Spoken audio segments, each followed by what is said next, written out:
అన్న ఒకప్పుడు రేవంత్ రెడ్డి మోడీ గారిని బడే బాయ్ అన్నాడు, ఇప్పుడేమో చెల్లెని రూపాయి అంటున్నాడు. ఈ గ్యాప్లో ఏం జరుగుతుందన్న? అరవింద సమేత సినిమాల కొండను చూసి కుక్క మరుగుతే కొండకు చేట అన్నట్టు నరేంద్ర మోడీని చూసి రేవంత్ రెడ్డి మరిగితే నరేంద్ర మోడీకి పోయేదేముందే.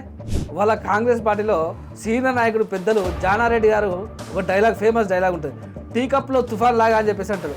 అదేవిధంగా నరేంద్ర మోడీ మీద ఈ రేవంత్ రెడ్డి చేసిన వ్యాఖ్యలు అట్లే ఉంటాయి, వాళ్ళ పార్టీ గురించి మాట్లాడే వ్యాఖ్యలు కూడా అంతే ఉంటుంది. మనకున్న విశ్వసనీయ వర్గాల ఇన్ఫర్మేషన్ ఏంటంటే రేవంత్ రెడ్డి గారు ఇక్కడ అందాల భామల పోటీలు నిర్వహించి ఈ అందగత్తలతో చూసి ఎంజాయ్ చేసేసి తర్వాత ఢిల్లీకి పోయి రాహుల్ గాంధీని కలుద్దామని చెప్పేసి ప్రయత్నం చేసిండు. 2 రోజులు మోగరినా కూడా ఒక్కసారి కూడా అవకాశం లేదు. వాళ్ళ పీసీసీ ప్రెసిడెంట్కు 2 సార్లు అపాయింట్మెంట్ ఇచ్చింది, కానీ రేవంత్ రెడ్డి గారికి ఒక్కసారి కూడా అవకాశం లేదు. కానీ ఇక్కడికి వచ్చిన తర్వాత మళ్ళీ హైదరాబాద్కి తిరిగి వచ్చిండు.